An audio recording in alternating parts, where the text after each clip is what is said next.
브루클린에서 두 딸을 가진 30대 여성이 칼에 찔려 사망하는 사건이 발생했습니다. 사건이 마더스데이 전날에 벌어져 안타까움을 더하고 있습니다. 내년 소셜연금 물가 조정분이 3.1%로 올해의 절반도 미치지 못할 것으로 전망됩니다. 인플레이션 둔화의 영향으로 보입니다. 아담스 뉴욕시장이 뉴욕시 공립학교들을 난민 수용시설로 사용할 계획을 발표했습니다. 부족한 난민 수용시설과 급증하는 난민 유입수로 인해 불가피한 결정으로 보입니다. 항진균제 내성을 보이는 백선 감염균이 발견되었습니다. 전문가들은 연이어 등장하는 내성 진균에 우려를 표했습니다. 제43주년 5.18 민주화운동 기념식이 퀸즈 플러싱 타운홀에서 개최되었습니다. 행사는 민주화를 이끈 당시 세대와 앞으로의 민주화를 지켜내야 할 미래 세대의 화합을 강조했습니다.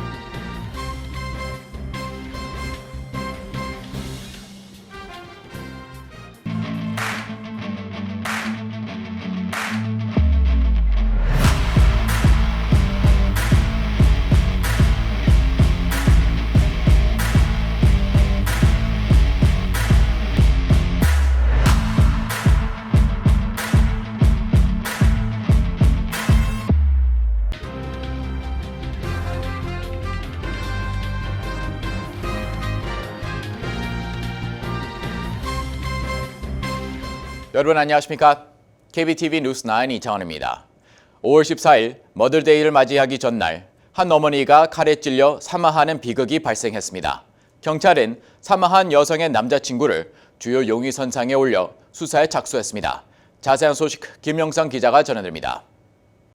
브루클린의 한 어머니가 마더스데이를 맞이하기 전날에 사망한 채 발견되었습니다. 뉴욕 경찰청은 지난 토요일 오전 8시 30분 브루클린 베드포드 애버뉴에서 37세 노숙자인권협회 직원 테레사 그렉을 의식불명인 채로 발견했으며 곧이어 출동한 구급대원들은 그가 현장에서 숨졌다고 전했습니다. 그녀는 목과 몸 곳곳에 상흔이 있었으며 칼로 여러 차례 찔린 것으로 분석되었습니다. 그렉은 뉴욕시 노숙자관리국 특수인원으로 평소 사회 문제에 관심이 많았으며 불우이웃을 돕는 것을 중요하게 여긴 것으로 전해졌습니다. 경찰은 그렉의 12세 쌍둥이 딸들이 그녀가 침실에 쓰러져 있는 것을 발견하고 신고했다고 밝혀 안타까움을 더했습니다. 한편 그렉의 이웃들은 그녀가 남자친구와 자주 싸웠으며 그가 그렉을 죽였을 가능성이 높다고 전했습니다. 한 이웃은 둘이 싸우는 소리가 자주 들렸다. 둘 다 소리를 지르곤 했다며 정말 자주 싸웠다. 그들의 이웃이라면 사이가 안 좋았다는 걸 모를 수가 없을 것이라고 전했습니다. 경찰은 그렉의 남자친구를 주요 용의선상에 두고 수사 중이나 현재 체포된 인원은 없다고 밝혔습니다. KBTV 뉴스 김용성입니다. 인플레이션이 둔화 조짐을 보이자 내년 소셜연금 인상폭도 촉수될 전망입니다. 2024년 사회보장연금의 물가조정분은 올해 절반을 밑도는 수준인 3.1%로 예측됐습니다. 자세한 소식 김은지 기자가 전해드립니다. 올해 소셜연금은 지난 1981년 이후 최고치를 기록한 반면 내년에는 올해 절반도 안 되는 3.1%로 전망됐습니다. 인플레이션이 완화한 데 따른 결과입니다. 소셜연금 인상폭은 사회보장국이 매년 혜택 조정을 위해 반영하는 12개월 평균 인플레이션 수치인 도시 사무직 물가지수를 추산해 다음 해의 사회보장연금 물가조정분을 결정합니다. 지난해는 5.9%, 올해는 8.7%였는데 내년은 3.1%로 예측된 것입니다. 전문가들은 인플레이션 상승폭이 완화하고는 있지만 실질적으로는 아직 높은 수준이며 이 예상치가 내년 인상 시 반영되면 생활고를 겪는 시니어들이 더 증가할 것이라고 지적했습니다. 실제로 인플레이션의 주요 지표인 소비자 물가지수는 지난달 4.9%를 기록해 차이를 보이고 있습니다. 이에 사회보장국이 올바르지 않은 지표를 참고하는 것이 원천적인 문제라는 목소리도 나옵니다. 한 분석가는 도시 사무직 물가지수는 근로자의 생활에 필요한 물품과 서비스에 대한 지출을 나타낸 것이라며 시니어들이 주로 큰 비용을 소비하는 곳은 의료 부문인데 시니어의 실제 생활 패턴과는 다르다고 설명했습니다. 내년 조정분에 앞서 올해의 사회보장연금 물가조정분도 지난해 지속했던 고물가를 따라잡지 못한 것으로 나타났습니다. 최근 한 설문조사 결과에 따르면 응답자 중 53%는 2022년 인플레이션으로 인한 지출 증가폭이 혜택 인상폭보다 더 컸다고 대답했습니다. 사회보장국의 2024년 소셜연금 인상률은 오는 10월 발표될 예정입니다. KBTV 뉴스 김은지입니다. 타이틀 42 행정명령이 종료되며 이미 난민으로 포화되어 있는 뉴욕시가 부족한 난민 수용시설로 인해 일부 학교 등의 시설들을 불가피하게 이용할 것으로 보입니다. 현재 브루클린 지역 공립학교 3군데는 이미 난민을 수용하기 시작했습니다. 김영성 기자의 보도입니다. 지난주 타이틀 42 행정명령이 종료됨과 동시에 에릭 아담스 뉴욕시장의 허드슨밸리 지역 호텔들의 난민들을 보낼 계획이 큰 반대에 부딪히며 이를 대신해 일부 공립학교들을 활용할 계획을 발표했습니다. 뉴욕시는 이미 지난 10월 난민 비상사태를 발표해 더 이상의 난민을 수용할 수 있는 시설이 부족하다고 전했습니다. 이런 가운데 국경요원들이 국경을 넘어온 입국자를 즉시 송환할 수 있도록 한 타이틀 42 행정명령이 종료되며 뉴욕시 내에 반입되는 난민들을 통제하기가 더욱 어려워질 전망입니다. 이러한 상황을 타개하기 위해 아담스 시장은 일부 난민들을 지역 공립학교 시설에 수용할 것이라는 계획을 발표했습니다. 실제로 지난 토요일 포트 오소리티 버스터미널에 도착한 난민버스 세대는 브루클린의 172번, 188번, 189번 공립학교 총 3군데로 향했고 해당 난민들은 학교 강당이나 체육관 등의 시설을 이용할 전망입니다. 해당 학교 학부모들은 시 정부가 학교 시설을 이용해 난민들을 수용하지 않겠다는 약속을 어겼다며 비판의 목소리를 냈습니다. I thought they said it wasn't going to happen, but yes, it seriously is. These are young children there, so no one wants to take a chance with their child. 또한 뉴욕시 공립학교연합은 해당 계획이 학생들에게 위험할 수 있다며 아담스 시장에게 다른 대안을 모색할 것을 제안했습니다. 갑작스러운 통보에 당황스러웠던 건 학부모들 뿐이 아니었습니다. 아담스 시장은 무산된 허드슨 카운티 호텔 시설 이용 대신 용커스와 미드타운 지역 호텔들을 이용할 것이라고 전했습니다. 용커스 지역 대변인은 별다른 예고도 없었다. 갑작스러운 상황이 당황스럽다는 심경을 전했습니다. 용커스 호텔들은 불과 며칠 전에 100명가량의 난민들을 수용해야 한다는 통보를 받았으며 시 정부의 느린 대처 속도와 절차를 무시하는 태도를 비판했습니다. 아무리 급해도 지역 정부가 이를 대비하거나 입장을 밝힐 시간은 제공해줘야 한다는 의견입니다. 어제 오전 맨해튼 미드타운의 호텔에서 10명의 난민들이 폭행죄로 체포되며 난민 유입에 대한 반발은 거세질 것으로 보입니다. 이에 시 정부는 해당 난민들이 학교와 호텔 시설을 이용하는 건 임시적인 대안일 뿐이며 해결 방법을 고안하는 대로 이들을 다른 장소로 옮길 것이라고 전했습니다. 대부분의 지역들이 난민을 수용하는 것을 꺼리는 상황에서 뉴욕시 내 난민 유입 속도가 앞으로 더욱 빠른 속도로 증가할 전망인 가운데 시 정부가 임시적인 대안이 아닌 근본적인 해결 방안을 제시해야 할 것으로 보입니다. KBTV 뉴스 김용성입니다. CDC가 감염 시 백선을 일으키는 신종 곰팡이 진균을 발견했다고 밝혔습니다. 이 피부병은 기존에 개발된 피부 감염 치료법이 불통인 것으로 전해져 전문가들은 우려를 표했습니다. 계속해서 김영선 기자입니다. 뉴욕시에서 신종 피부염 질환이 발견되었습니다. 미 질병통제예방센터 CDC는 지난 2월 몇 년 전부터 피부 감염 치료를 받아오던 환자 2명에게서 비슷한 증상을 확인 후 질환에 대한 연구에 착수했습니다. 연구 결과 이들은 해당 질환이 백선 감염을 일으켜 온몸에 퍼진다고 전했습니다.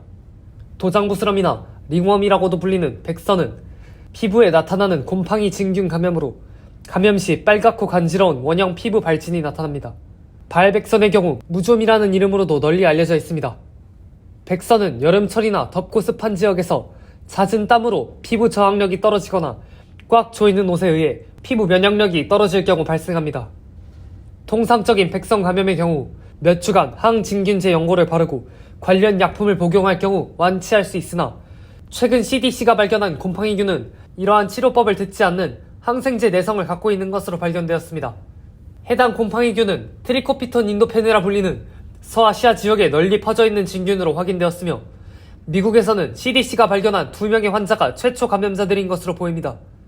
둘 중 47세 환자는 방글라데시에서 해당 진균에 감염된 것으로 의심되고 있으나 28세 환자는 감염 의심 기간 동안 해외에 나간 기록이 없어 학자들은 국내 감염의 가능성을 염두에 두고 있습니다. 47세 환자의 가족들 또한 그녀와 비슷한 증상을 보이는 것을 토대로 해당 진균의 감염 경로를 조사 중입니다. 두 환자 모두 몇 주간 강화 항진균제인 이트라코나졸을 복용한 후 호전 상태를 보였습니다. 한편 지난달 CDC는 미 의료시설 내에 급속도로 퍼지고 있는 진균 칸디다 아우리스에 대한 경고를 전했습니다. 칸디다 속 진균으로도 불리는 해당 진균은 혈관에서 염증을 일으켜 몸 곳곳에 퍼져나가 감염자를 사망에 이르게도 하는 치사율 30%의 위험 질환입니다. 해당 질환은 체액 등의 특수한 경로를 통해 감염되기 때문에 의료시설 외 지역에서 감염된 경우는 극히 드무나 이 또한 통상적인 항직균제의 내성을 갖고 있기 때문에 주의가 필요합니다. 전문가들은 이러한 슈퍼진균의 등장에 곰팡이균 감염이 점점 치료하기가 어려워지고 있다며 우려를 표했습니다. CDC는 진균 감염이 의심되는 경우 즉시 병원을 찾을 것을 권했습니다. KBTV 뉴스 김용성입니다. 다가오는 5월 18일은 민주화를 위해 목숨 바친 젊은이들의 숭고한 정신을 기리는 중요한 날입니다. 올해 5.18 민주화운동 기념식은 지난 주말 퀸즈 플러싱 타운홀에서 개최됐습니다. 이번 43주년 기념 행사에는 예년처럼 5.18 정신을 계승하고 미래 세대와 함께 현재의 위기를 극복하자는 기조와 방향을 담았습니다. 현장에 김은지 기자가 다녀왔습니다. 5.18 민주화운동 기념식은 미주 한인사회 곳곳에서도 매년 열리고 있으며 올해도 미주 5.18 민주화운동 기념사업회가 주최하고 북미 민주포럼, 민화협 뉴욕협의회, 뉴욕 한국문화재단, 보스턴 민주연합, 한미문화교류재단 등 미 동부지역 한인단체 및 기관들이 주관한 제43주년 기념식이 개최됐습니다.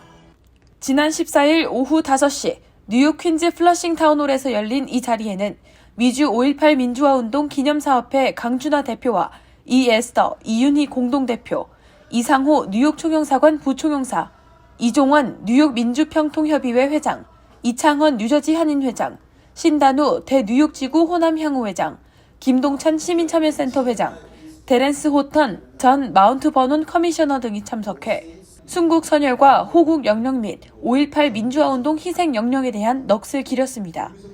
5.18 민주화운동은 1980년 5월 18일 광주에서 신군부 퇴진과 계엄령 철폐를 요구했던 시민들을 군대가 투입돼 폭력적으로 진압했던 학살 사건으로 당시 군부 정권은 언론을 통제하며 진실을 감추고 사실을 왜곡하기도 했으나 외신을 통해 광주의 참상이 알려지게 되면서 민주화 운동의 뿌리가 됐다는 평가를 받았으며 1997년 5.18 민주화 운동이 국가기념일로 제정됐습니다. 아울러 일어나, 붙이지 않는 편지 등을 선보인 추모 공연에 이어 참석자들은 5.18 기념곡인 임을 위한 행진곡을 힘차게 재창했습니다. 또 차례로 민주화를 위해 목숨 바친 젊은이들의 숭고한 정신을 기리며 헌화 및 참배와 묵념하는 시간을 가졌습니다. 추도사를 전한 커뮤니티 리더들은 한마음 한뜻으로 피 흘려 산화한 영령들을 추모하고 부활의 메시지를 전했으며 당시 어목했던 5.18 민주화운동 현장에서 직접 겪었던 목격담과 경험담을 나눌 때는 참석자들이 가슴을 저리며 울먹이기도 했습니다. 동지애로 뭉친 이번 미동부 한인사회 기념식에서도 예년처럼 이 5.18 정신을 계승하고 미래 세대와 함께 현재의 위기를 극복하자는 미래지향적 기조와 방향을 담은 포부로 마무리됐습니다. KBTV 뉴스 김은지입니다. 조 바이든 대통령이 내년 미국의 최대 테러 위협이 백인 우월주의라고 강조했다고 워싱턴 포스트가 보도했습니다. 흑인 대학교로 유명한 하워드 대학교 졸업식장에 참석한 바이든 대통령은 연설에서 백인 우월주의가 내년 미 본토에 대한 최대 테러 위협이라고 강조했습니다. 바이든 대통령은 2017년 노스캐롤라이나주 샬럿트빌에서 벌어진 백인 우월주의자들의 시위를 보고 대통령 출마를 결심했다면서 미국이 분열의 시대로 회귀하려는 사악한 세력에 맞서 싸우는 전쟁을 계속해야 한다고 주장했습니다. 그는 도널드 트럼프 전 대통령이 샬롯트빌 시위에 대해 양비론적 비판을 한 것을 지적하면서 증오가 사라지지 않기 때문에 정의를 위한 진전이 가장 낡고 사악한 세력의 강력한 저항에 부닥친다고 지적했습니다. 국무부가 11일 발표한 2023년 6월 비자 블러틴에 따르면 가족이민 전 순위의 비자 발급 우선일자, 접수 가능 우선일자 모두 단 하루도 이동하지 못하고 전면 동결됐습니다. 영주권자 직계 가족인 2A 순위만 접수 가능 우선일자 오픈 상태를 유지했습니다. 2A 순위 비자 발급 우선일자는 5월 문호와 같은 2020년 9월 8일입니다. 이외에 시민권자 성년 미혼자녀 1순위와 영주권자 21세 이상 성년 미혼자녀 2B 순위, 시민권자 기혼자녀 3순위, 시민권자 형제자매 4순위 비자 발급 우선일자와 접수 가능 일자가 모두 동결됐습니다. 올해 들어 전반적으로 답보 상태를 이어가고 있는 취업 이민 운우 역시 일제히 동결됐습니다. 12일 발표된 뉴욕주 감사원 보고서에 따르면 뉴욕시 민간부문 일자리는 팬데믹 직전과 비교했을 때 약 99.4% 수준까지 회복됐습니다. 뉴욕시가 코로나19 팬데믹 때 잃었던 일자리를 대부분 회복한 것으로 나타남을 의미하지만 다만 산업별로 회복이 고르지는 않았습니다. 금융투자 및 증권, 창고산업, 일반 오피스 부문 일자리가 주로 강한 회복세를 보였고 예술, 관광, 접객업 등은 여전히 회복 수준이 타 산업에 못 미치는 것으로 평가됐습니다. 이외 건설과 식당 부문 역시 팬데믹 전과 비교했을 때 각각 일자리 규모가 8.1%, 4.5% 모자라는 수준이었습니다. 디나폴리 감사원장은 수십만 명의 근로자를 고용할 수 있는 소매, 레스토랑, 건설 및 관광 부문이 팬데믹 이전의 힘을 완전히 회복할 수 있도록 해야 한다며 균형 있는 산업별 노동시장 회복을 지원하기 위해 뉴욕시가 세부적인 대책을 마련해야 한다고 권고했습니다. 뉴욕시 의회는 11일 본회의를 열고 숀 아브레우 뉴욕시 의원이 발의한 키나 몸무게에 따른 차별금지 조례안을 통과시켰습니다. 조례안은 뉴욕시 인권법을 개정해 인권법 내에서 키나 체중에 대한 차별도 보호하도록 하는 내용을 담고 있습니다. 현재 시 인권법에서는 나이, 결혼 여부, 장애, 출신 국가, 인종 등 27가지 특성에 대한 차별을 금지하고 있는데 여기에 키와 몸무게도 포함시킨다는 것입니다. 이 조례안을 지지하는 과체중 뉴욕 시민들은 레스토랑이나 극장에서 좌석에 앉기도 어려웠고 회사나 집주인들이 뚱뚱하다는 이유만으로 거부하는 경우가 많다며 시에서 운영하는 공유 자전거 프로그램 시티바이크 이용도 무게 제한의 벽에 부딪혀왔다고 말했습니다. 반면 이 조례안에 회의적인 시각을 나타내는 시의원들도 있습니다. 조셉 보렐리 시의원은 이런 조례안은 결국 사람들이 어떤 이유든 갖다 대며 고소하는 현상만 낳을 것이라고 우려했습니다. 잠시 후 커뮤니티 브리핑을 전해드립니다.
이어서 환율과 증시 전해드립니다.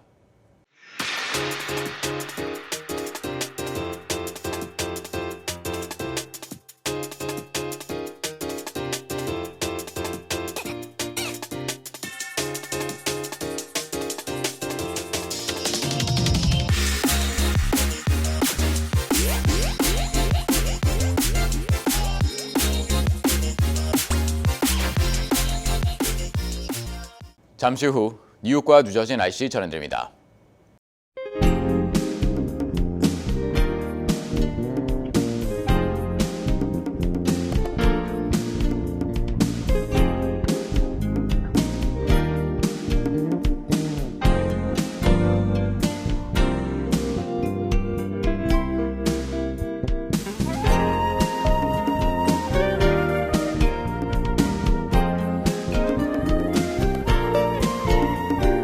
KBTV 뉴스9 마칩니다. 오늘도 시청해주셔서 감사합니다. 편안한 밤 보내시기 바랍니다.